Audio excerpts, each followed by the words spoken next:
Subscribe करें और bell दबाएं ताकि कोई खबर रह न जाए।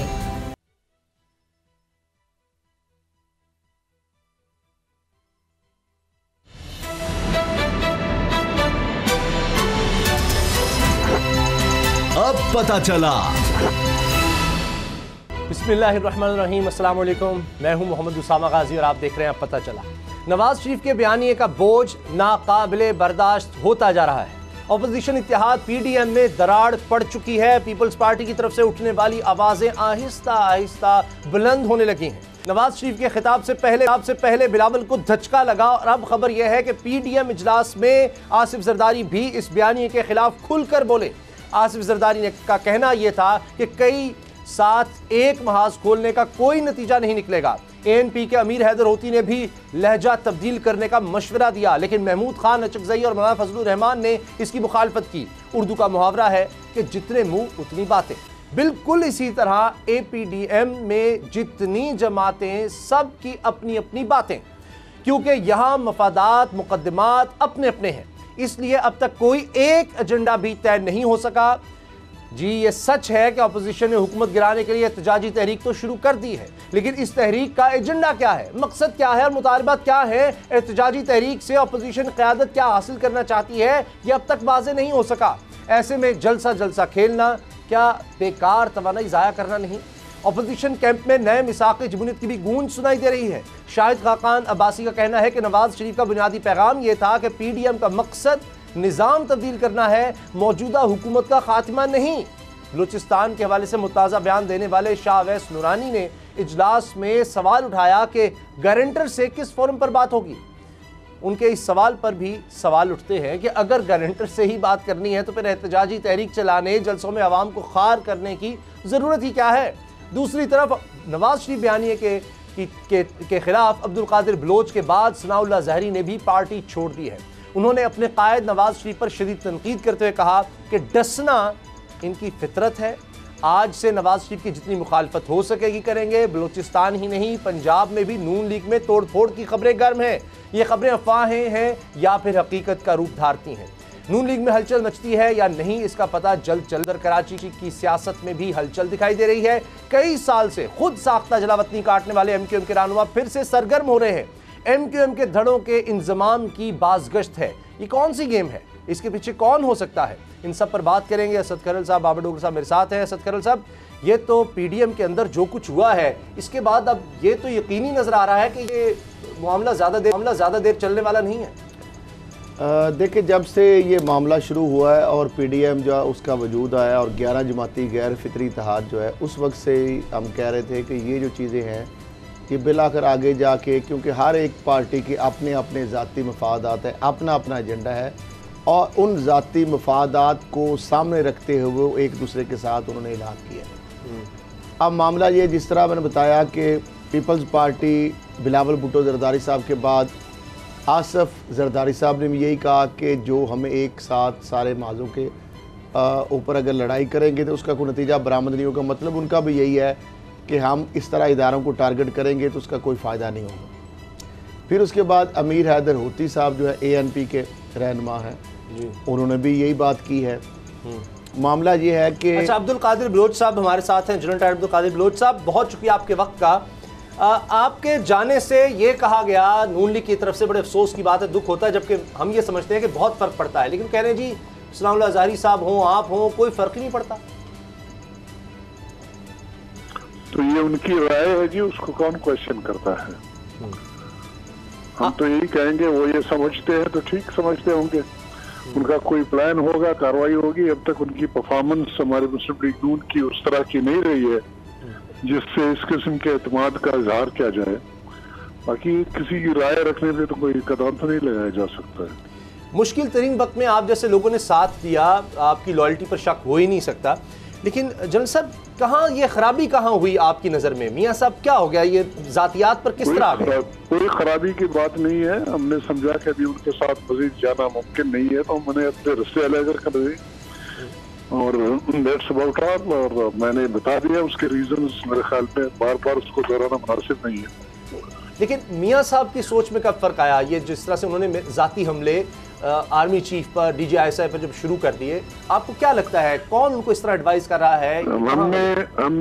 हमने इसको मुनासिब नहीं समझा, उस वजह से हमने अपने रास्ते अलग कर दिए। बुनियादी तौर पर मैं एक सिपाही हूँ और मेरी लॉयल्टी मुल्क के साथ है, इसमें कोई शक नहीं है, होना चाहिए। और मुल्क के बाद फिर इस इंस्टीट्यूशन से है जिसने मुझे यहाँ तक पहुँचाया।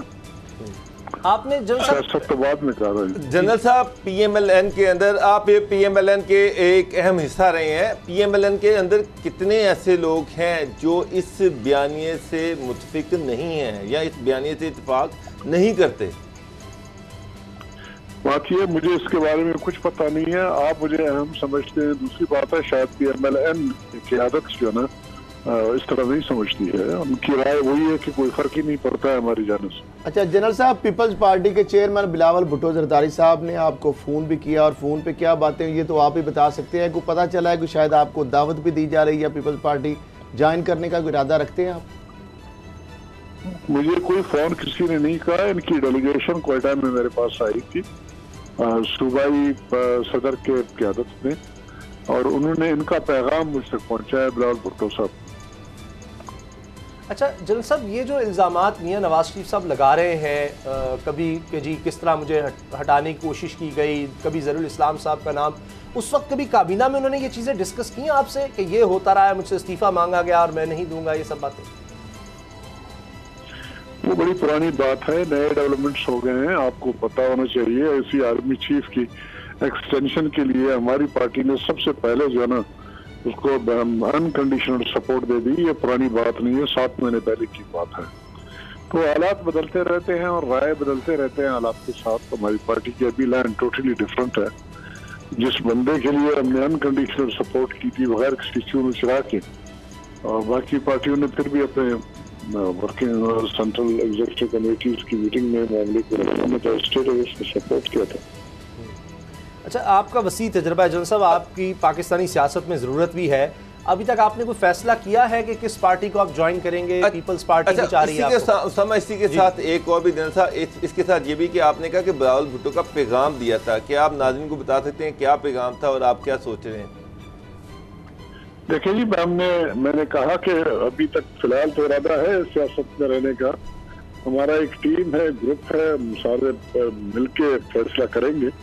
एक पार्टी की पैगाम हमारे पास आई है, पार्टी नेशनल लेवल की एक ही है जिसकी पॉसिबिलिटी है ज्वाइन होने की। अदरवाइज PMLN को हमने छोड़ दिया, PTI पिट गया है, बिल्कुल डिलीवर नहीं कर सके किसी सूरत में, और पीपल्स पार्टी है और बाकी मजहबी जमातें हैं, ये कंसीडर हम कर रहे हैं, देख रहे हैं किस तरफ जाए।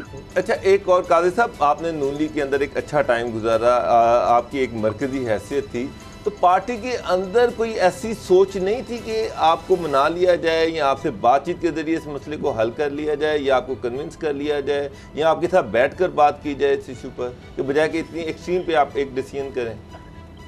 देखिए जी, उनकी राय तो आपके सामने आई है और पार्टी की मरकजी क़यादत की तरफ से बात आई है कि जी हमारे जाने से कोई फर्क ही नहीं पड़ता है। तो जब किसी आदमी की कोई अहमियत ही ना हो तो उससे बात करने की जरूरत क्या है? उस किस्म की कोई बातचीत नहीं हुई। बहरहाल मैं इतना ही कहूँगा कि 25 अक्टूबर की 8 बजे रात तक उनको मुझसे किसी किस्म की कोई शिकायत नहीं थी और न मुझे कोई शिकायत था। बुनियादी तौर पर ऐसी शिकायत मुझे नहीं थी जिसकी बुनियाद के ऊपर मैं अपनी राय जुदा करता। लेकिन जब मियां साहब का बयानिया आया फौज के,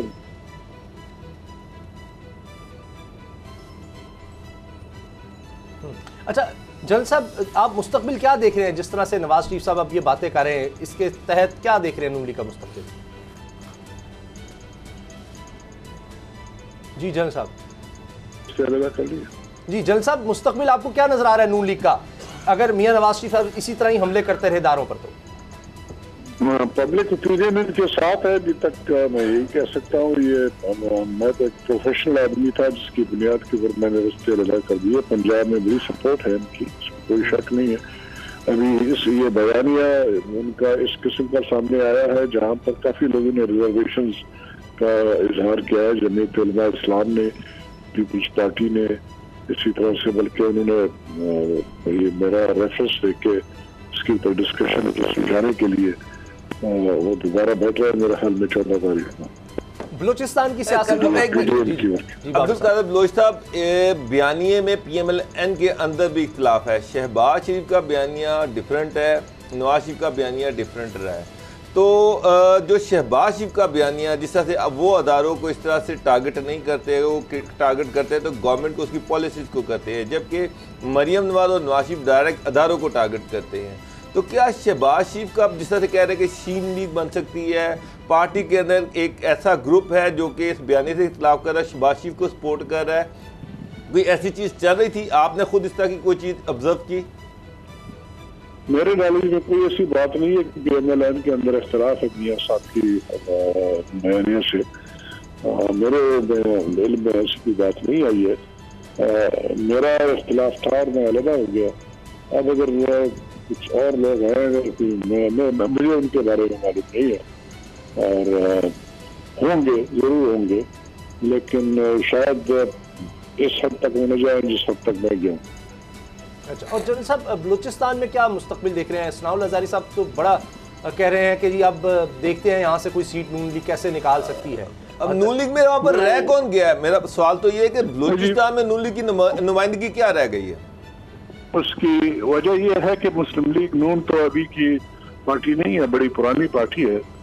और सवाए 2013 के जब हम लोग उसमें मुस्लिम लीग के करते धरते बने, मैं और सरदार सनाउल्लाह साहब, तो हमने 22 सीटें सूबाई की और 7 सीटें कौमी की उस असेंबली में थे हमारे। इससे पहले तो एक आध सीट उनकी याकूब नासिर साहब जो सदर थे, एक मरतबा मेरे असेंबली की सीट जीती थी, एक मरतबा सूबाई असेंबली, उस वक्त वो PMLN का हिस्सा नहीं थे, तो उन्होंने जीता था। बाकी कोई खास उनकी अचीवमेंट नहीं थी। और इस बुनियाद पे सनाउल्लाह साहब ने ये राय दी कि मुस्लिम लीग कोई परफॉर्म नहीं कर सकेगी बलूचिस्तान में, क्योंकि दोबारा पॉसिबिलिटी उसी टीम की है। और बलूच एरिया से तकरीबन रूट आउट हो गया था, उनकी जड़ें निकल गई।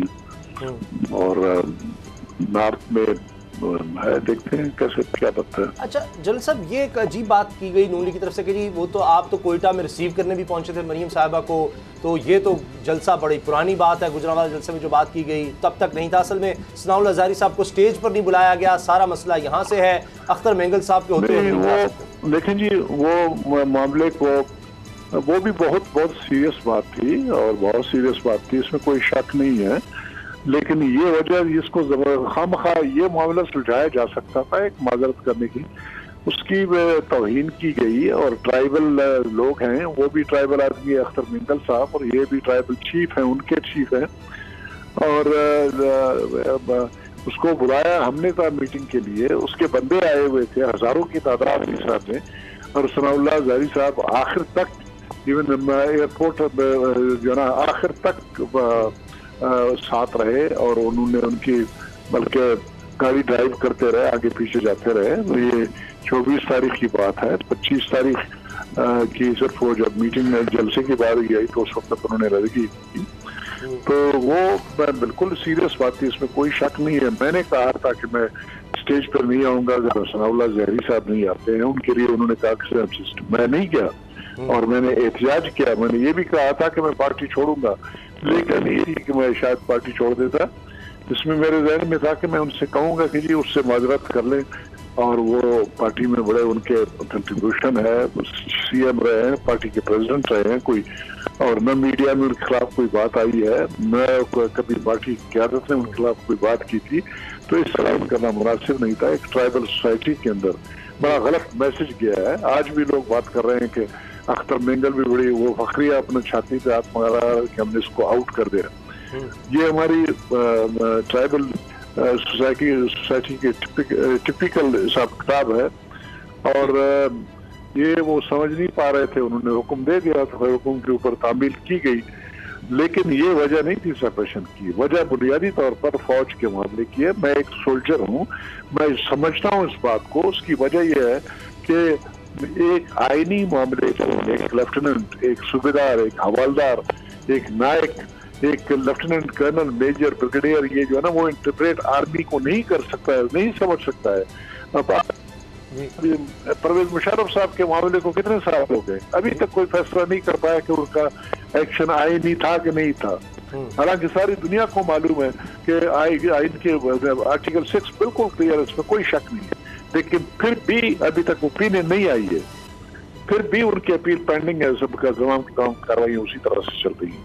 तो एक लोअर रैंक वाला बंदा कैसे इंस्टेंट पर बोए जाते हैं बगावत के, जहाँ पर हम क्वेश्चन करना शुरू कर रहे हैं, फिर पॉलिटिकल ओपिनियन आप रखेंगे, आप कहेंगे जी ये तो राय जो है ना ये कॉन्स्टिट्यूशन के मुताबिक नहीं है, लिहाजा मैं इस हुक्म के ऊपर अमल नहीं करूंगा। तो आप एक और कहेगा कि नहीं इसके ऊपर मैं अमल करूंगा, एक ही यूनिट में बन जाती है, आपस में फिर लड़ाई की सूरत हाल पैदा हो जाती है। इसलिए फौज में कहते हैं do and die, don't say bye. समझ आई नहीं? सही। अच्छा जल साहब, आपकी बड़ी खिदमात हैं पाकिस्तान के लिए, LOC के साथ दीवार बनाना तारीख का हिस्सा है।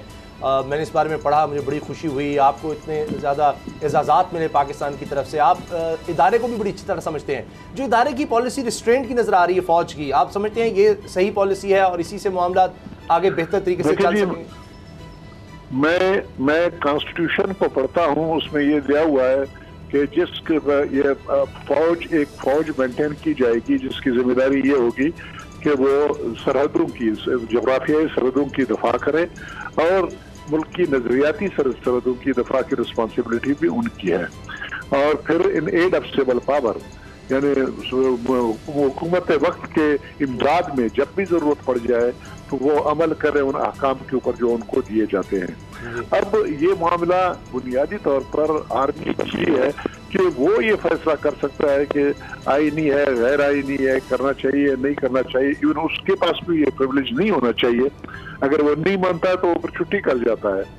लेकिन ये नीचे वालों लोगों को बता देना कि वो देखें कि आईनी है, गैर आईनी है, और फिर ऊपर वाले को टारगेट करें कि वो खराब आदमी है। अभी हमारे पार्टी के सदर साहब ने, मियां साहब ने उसको पर्सनल नॉन ग्रेटा डिक्लेयर किया था, आर्मी चीफ को, अपने बाजवा साहब को, और साथ ही ISI के चीफ को, ISI चीफ। देखिए आर्मी चीफ को उन्होंने तमाम चीजों के लिए जिम्मेदार ठहराया, और फिर उसके बाद एक जलसे में ये बात की, और उसके को फॉलो करते हुए कोयटा के जलसे में ये बात की कि वो कोई हुक्म देते तो उसको चेक करो कि कॉन्स्टिट्यूशनल है कि नहीं है। एक तरफ से उसको ना पर्सनल नॉन ग्रेटा, तमाम चीजों की जिम्मेदारी इनकी है, इनका कसूर है, इनका कसूर है। अभी मैं एक सोल्जर हूँ, आर्मी चीफ मेरा चीफ भी है, अगर मैं रिटायर्ड हूँ तो कोई फर्क नहीं पड़ता है। उसकी वजह यह है कि हमारी लॉयल्टी उस इंस्टीट्यूशन के तरफ है, और वो चीफ की ओबीडियंस हमारे ऊपर भी बनती है। समझ गया ना? ठीक। तो जनरल साहब, आप सियासत को भी समझते हैं, PDM का मुस्तकबिल आप क्या देख रहे हैं? किसकी? PDM ये जो ऑपोजिशन का इत्तेहाद है। मैं क्या कह सकता हूँ अभी इसके बारे में। ये जो इस किस्म की बातें जो दरमियान में आ जाती है, लोगों की उसको सपोर्ट कर देना और उस मामले को इकट्ठे रहने का, मुमकिन है कोई दरमियान में चेंजेस वगैरह कर ले, ये बयानिया वगैरह चेंज हो जाए और वो लाइन इस किस्म की इख्तियार कर ले। प्रेशर ठीक ठाक किस्म की गवर्नमेंट के ऊपर पड़ी है। ये प्रॉब्लम जो है ना PDM का कमाल नहीं है, ये कहते हैं कि असल में प्रॉब्लम अगर इसका है तो ये इनका अपना है, महंगाई इनका प्रॉब्लम है, बेरोजगारी इनका प्रॉब्लम है, और मुल्की मामलात को जिन्होंने एक टीम न बनाना इनका प्रॉब्लम है। ये जो इकोनॉमी को तबाही की तरफ ले जाना ये इनका प्रॉब्लम है, ये इनको ले आएगा नीचे। PDM की कमाल नहीं है, मैं आपको बता रहा हूँ। PDM अगर कुछ न करे तो पब्लिक बाहर निकलेगा, कोई पता नहीं कि क्या कुछ होता है। अच्छा, आप चूँकि फ़ौज का बड़ा एक डिसिप्लिन होता है, आप सीनियर हैं, जितने भी आप सर्विंग होंगे उनसे तो आप बहुत सीनियर, तो उनकी कोई फील वगैरह आपको आती है कि वो परेशान है, गम गुस्से में है कि क्या हो रहा है, क्यों हमें खामखा धकेला जा रहा है सियासत में? सारी मैंने सुना नहीं। कौन परेशान है? कि जो फौजी हैं इस वक्त, फौजी अफसरान हो, जवान हो, वो परेशान होंगे, दुख और गम गुस्सा कि जी हमें ये क्यों सियासत में इस तरह दिखेला जा रहा है हमारे। यही वजह बनी मेरी रिजिग्नेशन की कि एक परेशानी काज क्या है। एक तरफ मुल्की मसाइल हैं, फौजी जो है ना बेजार हैं इस हुकूमत से। मैं आपको ये बात बता रहा हूँ, लोअर रैंक्स की बात है। उनका जीना जो है ना महाल हो गया है महंगाई की वजह से। उनके घरों में जो है ना उनके गरीब लोग हैं, हमारे लोअर रैंक्स के लोग, सबके इवन अफसर बड़े गरीब होते हैं, तनख्वाह के ऊपर उनका गुजारा होता है। तो दिल में तो वो चाहते होंगे कि अल्लाह करे ये हुकूमत कोई बेहतर परफॉर्म कर सके या उनसे फरागत हो, लेकिन अभी इस किस्म की जब कार्रवाई दरम्यान में आ जाती है और फिर इसमें वो फिर वही मसला आ जाता है कि एक तरफ से तो उनके ऊपर ये कंपल्शन है कि हुक्म को माने, दूसरी तरफ से हालात जो है ना मारूजी हालात ये बता रहे हैं कि दुआ करते होंगे कि इनको जाना चाहिए। अभी और जिस वक्त एक पॉलिटिकल पार्टी इकट्ठी अपील करती है तो कोई पता नहीं कि कोई आदमी उस अपील के ऊपर रिस्पॉन्ड करे और एक दरार सी पड़ जाए ऐसे इंस्टीट्यूशन में जिसकी यूनिटी हर सूरत में जरूरी है। दुनिया के ममालिक देखें, लीबिया क्या जबरदस्त मुल्क था, क्या जबरदस्त उसकी इकॉनमी थी, उसका खिताब था, फौज के न होने की वजह से क्या हालत बनी, सीरिया की क्या हालत है, इराक की क्या हालत है, क्या तबाह बर्बाद हो गया। मुल्कों में जहाँ पर आर्म फोर्सेस नहीं होते हैं स्ट्रांग किस्म की और यूनिफाइड नहीं होती है, वो तबाही की तरफ जाती है। हमारे मुल्क में भी सेपरेटिस्ट टेंडेंसीज हैं बेशुमार किस्म के। बलूचिस्तान के प्रॉब्लम आप देख लीजिए, कोई पता नहीं है कराची में कल अगर इनके दोबारा सर डाल देती है तो पता नहीं क्या से क्या हो जाए। ऐसी सूरत में तो आर्म फोर्सेस को क्वेश्चन में लाना बहुत मुश्किल बात है। जनरल साहब, बिलावल भुट्टो अपने कार्ड्स बड़े एहतियात से बड़े सोच समझ के खेल रहे हैं। पीपल्स पार्टी का जो बयानिया, पार्टी की जो तर्ज सियासत है, आप क्या उसको मॉनिटर कर रहे हैं, तो वो उसको आप किस तरह से देख रहे हैं? नहीं, अभी तक मेरे ख्याल में वो बड़ा सोच समझ के बैटिंग कर रहे हैं और मेरे ख्याल में इवन आर्मी चीफ के एक्सटेंशन के मामले में भी उन्होंने बड़ी मैच्योरिटी दिखाई थी। वो ये मामला अपने सेंट्रल एग्जीक्यूटिव कमेटी में ले गए थे, वहाँ पर डिस्कशन के बाद उन्होंने अपनी राय दी थी। अभी भी उन्होंने अपने रिजर्वेशंस का जो इजहार किया है, जहाँ पर ये बाय नेम जब क्रिटिसिज्म आई है और they are performing very well. ये यंग जो बड़ा मेहनत कर रहा है, मैं तो हैरान होता हूँ इसको पिछले 10-15 दिन में सुबह से शाम तक जो मीटिंगें एड्रेस करते हुए देख रहा हूँ। हमारे सूबे में तो हमारे पार्टी के प्रेसिडेंट पूरे इलेक्शन कैंपेन 2 इलेक्शन में मेरे दौर में हुए तो एक दिन भी नहीं आए वहाँ पर, और ये तो आधा महीना बल्कि पूरा महीना लगाया है वहाँ पर एक छोटी सी जगह। तो गुड फ्यूचर और आखिरी सवाल, उनके जो ट्रायल उनकी होती रही है, मीडिया ट्रायल सबकी, ये तबाही पता नहीं उसके बाद प्लेइंग वेल। अच्छा जनरल साहब, आखिरी सवाल, मेरा ये ख्याल है कि नून लीग को आपकी ज़रूरत पड़ेगी तो कभी फ्यूचर में अगर वो कोई माफ़ी तलाफ़ी मांगे तो वापसी का रास्ता है नून लीग में जाने का? नहीं जी, नहीं, सवाल पे नहीं। वो उन्होंने हमारी बहुत शुक्रिया जनरल रिटायर्ड जी जनरल साहब सॉरी, उन्होंने हमारे बारे में जो राय दी है वो इतना मकसद है कि मैं क्या बताऊं, इतनी तौहीन किसी की नहीं की जा सकती जिस तरह की उन्होंने की है। कोई हैसियत ही नहीं है, कुछ भी नहीं है। 10 साल हम उनके साथ रहे, बड़ा साथ दिया, मीडिया वाले इसके गवाह हैं। जी ऐसे और अल्हम्दुलिल्लाह मिनिस्ट्री हमारे पास थी और अल्हम्दुलिल्लाह हमारी मिनिस्ट्री में की वजह से जो नफाटा वो मेन स्ट्रीम में आ गया और उस सूबे का हिस्सा बन गया। जो कुछ मुझसे हो सकता है फॉर रिफ्यूजीज के बारे में जो इंशाल्लाह पॉजिटिव आप ढूंढने की कोशिश करेंगे तो आपको राय मिलेगी। तो जब वो ये कहते हैं हमारी हैसियत ही कोई नहीं है तो फिर हमें, हम इज्जत वाले लोग हैं, हमें क्या पड़ी हुई सियासत अगर करना है। सियासत कोई ऐसी जरूरत नहीं है मेरी, मैं तो जैसे भी हूँ, अल्लाह ताला ने मुझे बड़ी अचीवमेंट्स दी है। मैं पूरे मैंने कमांड की, गवर्नर मैं रहा हूँ, फेडरल मिनिस्टर मैं रहा हूँ, 2 मरतबा MNA में रहा हूँ। अभी ये पॉसिबिलिटी है दोबारा MNA बनने की, मेरी कोई ऐसी बात नहीं है। ठीक है, तो जो मुझसे कंट्रीब्यूशन हो सकेगा मैं कर लूंगा, लेकिन इस ग्रोह के साथ बताया जा रहा है और मैं कैसे आंखें, मकसद मेरी हैसियत क्या होगी। जनरल साहब बहुत शुक्रिया, जनरल रिटायर्ड साहब आपका बहुत बहुत शुक्रिया। ब्रेक का वक्त है, ब्रेक के बाद बात करेंगे MKM क्या फिर से मुत्तहिद होने जा रही है और शहबाज शरीफ साहब के खिलाफ एक और गवाह सामने आ गया है। ब्रेक के बाद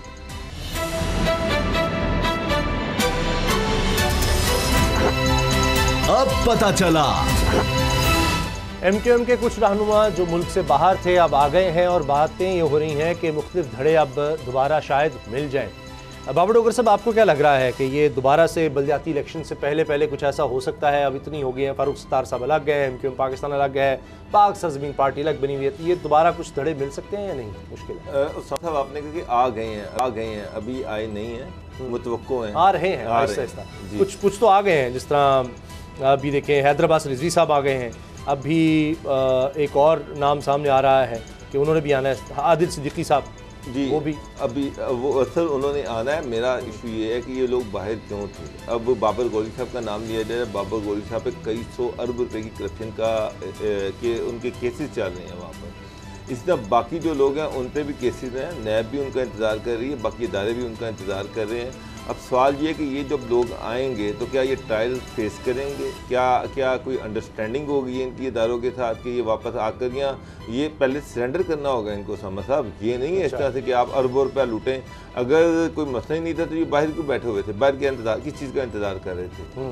तो जहाँ तक बात ये कि हम पहले इतनी बिखरी हुई है, पहले इतने टुकड़े हुए हैं, उसमें आप देख लें कि एक पाक सरजमीन पार्टी लहदा है, MQM लहदा है, उसके बाद फारूक सत्तार साहब जो हैं वो अपनी सियासत कर रहे हैं, तो ये भी आ जाएंगे। तो मुझे नहीं लग रहा कि इससे कोई खास फर्क पड़ेगा MQM की पॉलिटिक्स पे, कोई खास अभी कोई आपको ये सारे इकट्ठे होते नजर नहीं आ रहे? सब मुझे नहीं नजर आ रहे, फैक्शंस ही रहेंगे अभी फिलहाल, फैक्शन ही। अच्छा असद खरल साहब, एक बहुत बड़ी ये खबर आ गई कि मुश्ताक चीनी जो हैं उनका बयान भी सामने आ गया है कि किस तरह से उनका अकाउंट इस्तेमाल हुआ, और 60 करोड़ रुपया, यानी कोई छोटी रकम नहीं है, किस तरह से मुख्तलिफ लोगों के अकाउंट इस्तेमाल हुए ब्लैक मनी को वाइट करने के लिए। तो ये कितनी अहम है ये डेवलपमेंट आपकी नज़र में कि इस तरह के गवाह और फिर वो प्रूव हो रहा? क्योंकि मुझे वो केस याद आ जाता है हुदैबिया पेपर मिल केस, क्योंकि उसमें भी वो काजी फैमिली का सारा वो कड़ी से कड़ी जुड़ी हुई थी। यही करना होता है ना किसी केस में भी। उसामा साहब, ये है कि एहतसाब अदालत में जो एतराफ़ बयान सामने आया मुश्ताक चीनी का और जो वादा माफ़ गवाह बना है, उसने ये बताया है बड़ी डिटेल से कि किस तरीके से 60 करोड़ रकम जो है उन्होंने जो ब्लैक से किस तरह वाइट की, और उसके लिए उनको लालच भी दिया गया, धमकाया भी गया, और उस वजह से उन्होंने ये सारा काम करने पे मजबूर हुए। उन्होंने बताया है कि कासिम कयूम और अब्दुल कयूम ने मेरे अकाउंट में 6 करोड़ जो है उसकी रकम की TT से लगवाई। तरीक़ाकार ये था कि मैंने कासिम कयूम को नगद 6 करोड़ रुपये दिए, यानी रकम जो है वो मुश्ताक चीनी देता है 6 करोड़ रुपये। उसके बाद कासिम कयूम और अब्दुल कयूम उनके अकाउंट्स में वो TT लगवाता है, और ये जाहिर किया कि ये रकम मुझे बाहर से मौसूल हुई है, ये जाली तरीके से TT लगाई। जबकि 2014 में मुझे सलमान शहबाज का काला धन जो है सफ़ेद करने के लिए इस्तेमाल किया गया। मजीद अपने वो बयान में कहते हैं कि मुझे कहा गया कि सलमान शहबाज के 60 करोड़ जो है उसको आपने वाइट जो है उस करने हैं, ब्लैक से वाइट करने हैं। मैंने जब बेबसी का इजहार किया तो मुझे कहा गया कि सिर्फ आपका अकाउंट इस्तेमाल होगा जी, आपको कुछ नहीं होगा, सिर्फ आपका अकाउंट इस्तेमाल होगा। पुराने कारोबारी तल्लुकात और लालच में आकर उन्होंने कहा कि मैंने इजाज़त दे दी। 2014 में सर्कुलर रोड ब्रांच से 21 करोड़ 40 लाख की TT से लगवाई गई। इसी साल फिर मुश्ताक एंड कंपनी के अकाउंट से 29 करोड़ और 30 लाख की TT से लगाई। उन्हें अपने बयान में मजीद बताया कि इस रकम के बराबर चेक में मैंने काट कर मोहम्मद उस्मान जो CFO था श्री फैमिली का, उसके हवाले किए। वकार ट्रेडिंग कंपनी से मेरे अकाउंट में 10 करोड़ रुपए मुंतकिल किए गए। इस रकम के बराबर चेक मैंने मोहम्मद उस्मान के हवाले किया। जब सलमान शहबाज ने सारी ट्रांजैक्शन की फर्जी के मुआहदे तैयार करवाए, मुआहदों के मुताबिक 60 करोड़ की रकम। अब लगता है कि ये भी एक बड़ी अहम गवाही है और ये मुश्किल और आखिर में उसका नादम ब्रेक के बाद हूं, ये अपने काम ये किया। ब्रेक के बाद मिलते हैं।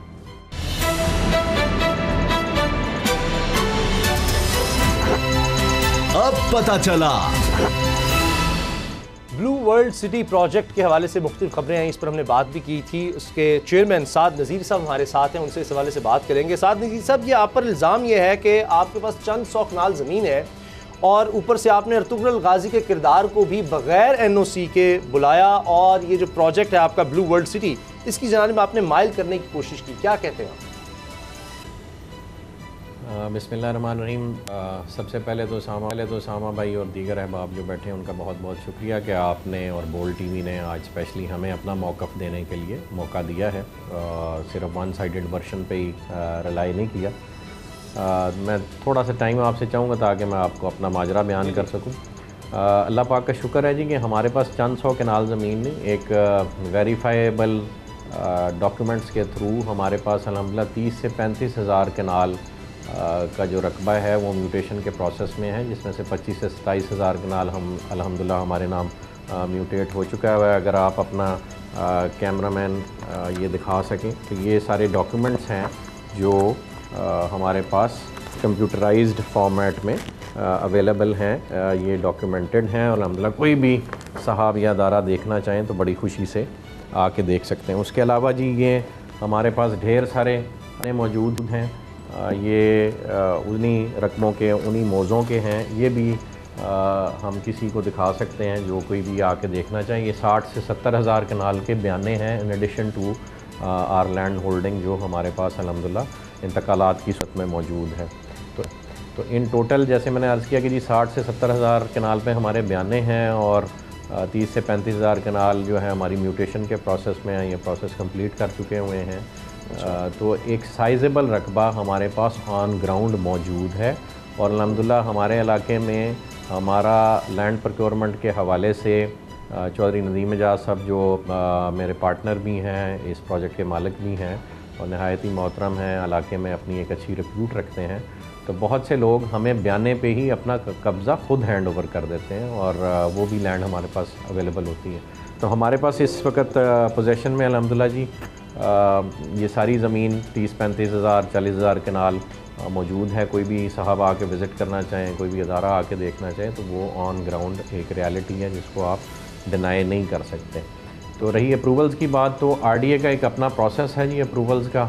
आरडीए का जो नॉर्मली अप्रूवल्स का प्रोसेस होता है उसमें या आपके पास मलकियत होनी चाहिए या आपके पास बैंक स्टेटमेंट होनी चाहिए। एक प्रोसेस को आप फॉलो करते हैं और सबसे पहले वो आपको प्लानिंग परमिशन देते हैं और प्लानिंग परमिशन का मतलब होता है कि आप एक इलाके में आरडीए की परमिशन देने के बाद रकबे की ख़रीदारी कर सकते हैं। That means that they have allowed you to plan a project in a certain area and go ahead with the procurement process. तो अल्हम्दुलिल्लाह हमें 2017 में हमने अप्लाई किया था और बिल्कुल राइटली अपने प्रोजेक्ट लॉन्च से पहले आरडीए का जो लीगल प्रोसेस है वो हमने ज्वाइन कर लिया था और आरडीए ने हमें 2017 में ही पहले प्लानिंग परमिशन दे दी थी। वो तकरीबन उस वक्त 427 कनाल की थी जो उस वक्त कॉम्पैक्ट पीस था, हमने उनको दे दिया था। लेटर ऑन 2019 में हमें उन्होंने 1543 कनाल की प्लानिंग परमिशन दी और उससे पहले डिस्ट्रिक्ट काउंसिल ने भी हमें एनओसी जारी किया, वो आज भी मौजूद है। मैं ये आपके स्टाफ को दे दूँगा अगर वो स्क्रीन पर दिखा सकें। तो इन दोनों प्लानिंग परमिशंस के बाद हमने 10,918 कनाल का रकबा मज़ीद अल्हम्दुलिल्लाह आरडीए को जमा करा दिया और अभी हम मज़ीद 10-15 हज़ार कनाल का रकबा अप्रूवल्स के प्रोसेस में डालने जा रहे हैं।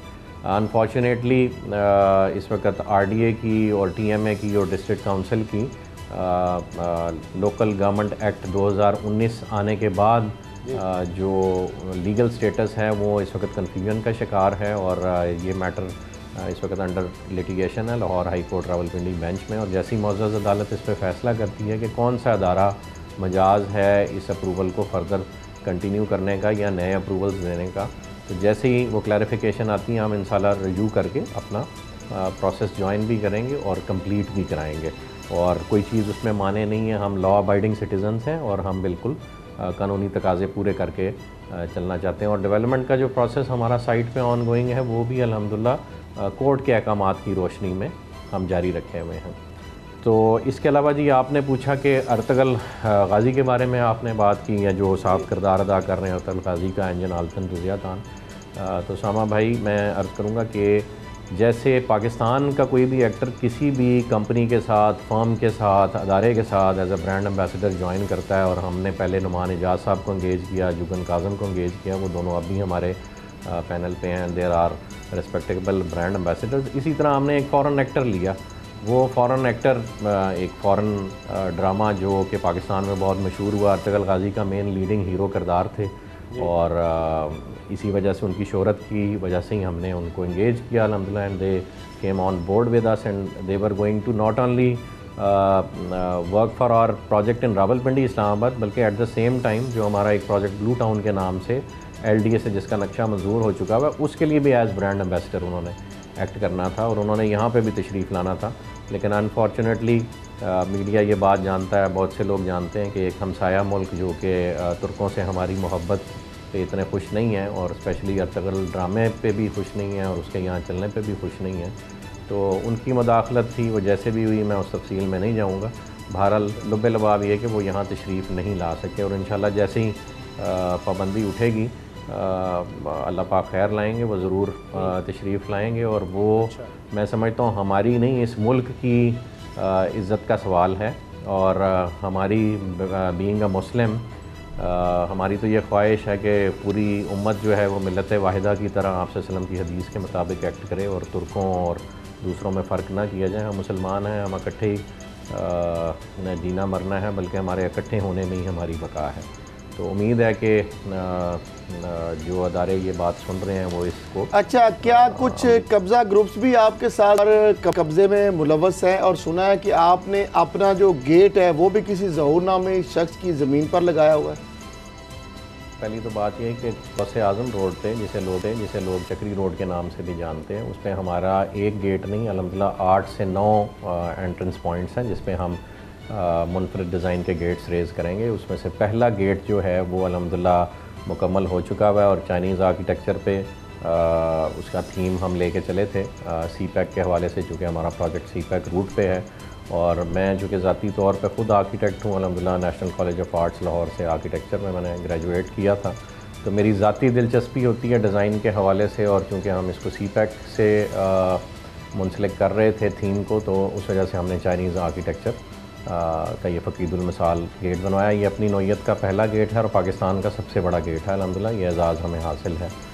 तो ये जो रकबा इस गेट का है, ये बाकी एंट्री पॉइंट्स हैं, ये अल्हम्दुलिल्लाह चौधरी नदीम एजाज साहब ने ज़ाती तौर पर परचेज़ किए हैं। वो रकबे की ख़रीदारी में बहुत महारत रखते हैं, इस इलाके के जद्दी पुश्ती वो मकीन हैं, यहाँ पे रह रहे हैं अरसा दराज से। उनके छोटे भाई नईम एजाज साहब, चौधरी नईम एजाज साहब, वो उनकी इस मामले में बहुत हेल्प करते हैं। तो जितने भी रकबों की ख़रीदारी है, चूँकि वो लोकल्स के थ्रू होती है और वो उनके अपने मोस्टली रिश्तेदार हैं या बरादरी वाले हैं, तो वहाँ पे किसी की ज़मीन पे नाजायज़ काबिज़ होने का तो सवाल ही पैदा नहीं होता। अलबत्ता ये जो आप ज़िक्र करें, ये ज़हूर नामी शख्स, इनका थोड़ा सा रकबा है और हमने इनको इनकी मेजॉरिटी पेमेंट 70% पेमेंट कर दी हुई थी। इनका रकबा नैब कॉशन था, इन्होंने नैब से क्लियर करा के हमसे बाकी की ट्रांसफ़र लेनी थी या हमें देनी थी ट्रांसफ़र और बाकी पेमेंट लेनी थी, जिसमें वो हीलो हुज्जत का मुज़ाहरा कर रहे थे। और यहाँ पे ये एक छोटा सा ट्रेंड है कि जब ज़मीनें महंगी होने लग पड़ती हैं तो लालच की गर्ज से लोग अपने मामलात को कोर्ट में ले जाने की कोशिश करते हैं। तो हमारे सिलसिले में भी यही हुआ, हमने इसकी तमाम पेमेंट जो है वो अल्हम्दुलिल्लाह कोर्ट में जमा करा दी हुई है और अल्लाह पाक से उम्मीद है कि फ़ैसला इंशाल्लाह हमारे हक़ में ही आएगा। तो ऐसी कोई कब्ज़े वाली बिल्कुल भी कोई बात नहीं है। आप किसी से भी इलाके में चौधरी नदीम एजाज साहब की या इस प्रोजेक्ट की साख या जो रकबे के हवाले से हमारे पास किस तादाद में रकबा मौजूद है उसे आप वेरीफ़ाई कर सकते हैं। हम अल्हम्दुलिल्लाह साफ़ सुथरा रकबा ख़रीदते हैं और कोशिश हमारी यही होती है कि सबको टाइम पे पेमेंट्स करें। बस इसमें मैं एक छोटी सी चीज़ ऐड करना चाहूँगा कि जैसे आपका अदारा, आपको याद होगा, एक टाइम पे हासिदीन का शिकार था, वैसे ही कुछ मोहब्बत करने वाले हमारे भी हैं, लेकिन खैर होगी जी, वल्लाहु खैरुल माकिरीन। तो इंशाल्लाह हक़ की फ़तह होगी और हमें बहुत उम्मीद है अल्लाह पाक से कि ये जितने मामलात हमारे ख़िलाफ़ मुख्तलिफ़ महकमों को मिसगाइड करने की कोशिश की जा रही है, वो इंशाल्लाह जल्द ही सारी हक़ाइक़ और सच्चाई आवाम के सामने आ जाएगी, बल्कि मौके पे मौजूद है, कोई भी विज़िट करके। अच्छा साद साहब, आप पर ये भी एक आप पुलिस को कब्ज़ा के लिए इस्तेमाल करते हैं, ज़मीनों पे कब्ज़ों के लिए पुलिस को इस्तेमाल करते हैं। कमाल करते हैं जी। लोग भी इल्ज़ाम लगाते हुए कैसे कैसे इल्ज़ाम लगाते हैं। हम एक प्राइवेट एंटिटी हैं और एक प्राइवेट प्रोजेक्ट कर रहे हैं, हुकूमत में नहीं है जो कि पुलिस को हम इस्तेमाल करने लग पड़ेंगे, ना पुलिस हमारे कहने से कोई काम करती। ये दारुल खिलाफा है जी, और दारुल खिलाफा में बहुत सारे अदारों के दफातर हैं और बहुत सारी विजिलेंस चल रही है।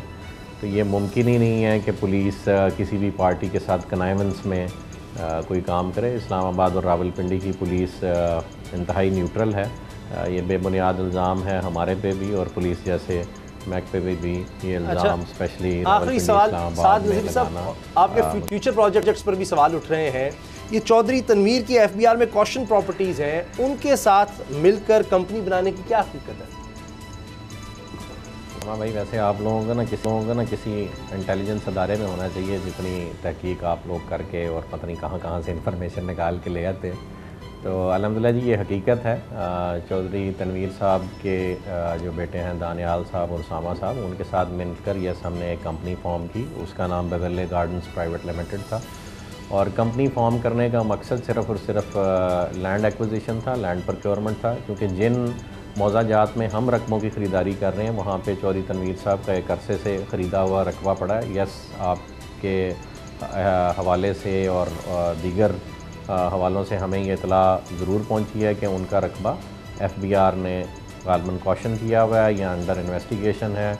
उनका मौक़िफ़ तो जो हमारे पास है वो ये है कि वो कहते हैं कि ये बेबुनियाद उन पे इल्ज़ाम लगाया जा रहा है और इंशाल्लाह वो रकबा भी उनका क्लियर हो जाएगा।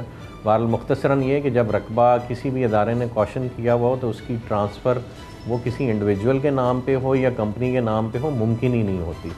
तो वो अपने सरमाए से या हमारे मुहैया किए गए सरमाए से ज़मीन की ख़रीदारी का और ज़मीन की प्रोक्योरमेंट का एक हमारा आपस में मामला तय हुआ था और सरमाए की और ज़मीन के टाइटल के तहफ़्फ़ुज़ के लिए हमने एक कंपनी फॉर्म की थी, जिसमें से अल्टीमेटली उन्होंने कंपनी में से एग्ज़िट ले जाना था और कंपनी के राइट्स हमने टेक ओवर करने थे। जिस वक्त हमारा रकबा कॉम्पैक्ट हो जाता है, क्योंकि रकबों की ख़रीदारी का मामला है और आपने रकबा कॉम्पैक्ट करना होता है, मुश्तरका मालकी होती है, एक खसरे में या एक खेबट में कई मालक होते हैं। तो चूँकि वो वहाँ के बड़े मालक थे और अल्हम्दुलिल्लाह हमने भी वहाँ पे बहुत सारी परचेजिंग उन मौज़ाजात में की हुई थी, तो सिर्फ़ इस प्रोक्योरमेंट के अरेंजमेंट को तहफ़्फ़ुज़ फराहम करने के लिए एक कंपनी फॉर्म की गई थी और अल्टीमेटली जैसे मैंने कहा कि उन्होंने कंपनी से एग्ज़िट ले जाना था। अभी भी हमारा आपस में यही तय है और इस कंपनी में आज तक कोई काम नहीं किया गया। दूसरा आपने मैं आपका प्रोग्राम कल वाला मेरी नज़र से गुजरा था तो उसमें ये बात की गई थी कि उसके रकबे पे काम शुरू कर दिया गया। तो उसके रकबे पे जी कोई भी काम नहीं शुरू कर दिया गया। हाँ, अलबत्ता हमने अपनी एक प्रॉपर्टी पे अपना जो होल्डिंग है वो ज़रूर रेज़ किया हुआ है अपने लोगों और अपने टाइटल के साथ, क्योंकि वो हमारी प्रॉपर्टी है। तो उसका बेवर्ली गार्डन्स के फ्यूचर के प्रोजेक्ट के हवाले से कोई भी अभी तक लाया अमल हमने तय नहीं किया था और अगर कभी वो प्रोजेक्ट लॉन्च भी होना था तो वो भी सर्टनली अप्रूवल्स के एक प्रोसेस से गुज़र के होना था, उसके बगैर वो मुमकिन ही नहीं था करना।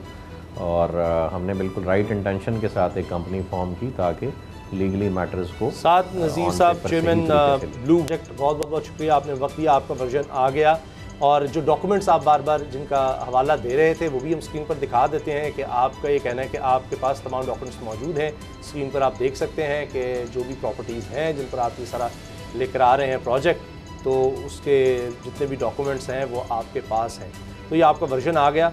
तो जो इदारों के हवाले से इनमें मामलात हैं वो भी उसी तरह से हैं और जिस तरह से आपने बताया और सब ने सुना कि वो कह रहे हैं कि कुछ लिटिगेशंस में जो चीज़ें हैं वो भी उनके नॉलेज में है और उसके साथ साथ बाकी तमाम जो कानूनी मामलात हैं वो देख रहे हैं और जो भी लीगल रिक्वायरमेंट्स हैं इनका ये कहना है कि ये जो प्रोजेक्ट है ब्लू वर्ल्ड सिटी वो इन्होंने पूरी की हुई है। तो पूरी हकीकत मकसद ये था कि हम अपने प्रोग्राम में अब पता चला मैं आपके सामने लाते इस हवाले से जो खबरें आ रही थी मुख्तलिफ इदारों के हवाले से पहले हमने वो डिस्कस की और फिर जो ब्लू वर्ल्ड प्रोजेक्ट के चेयरमैन हैं साद नज़ीर साहब, हमने समझा कि इनका भी मौक़िफ़ आ जाए तो वो भी उनका पूरा मौक़िफ़ हमने आपके सामने रख दिया है। जो उनके पास डॉक्यूमेंट्स मौजूद हैं वो भी हमने आपको दिखा दिए हैं। दुआओं की दरख्वास्त है, इजाज़त दीजिए, अल्लाह हाफ़िज़।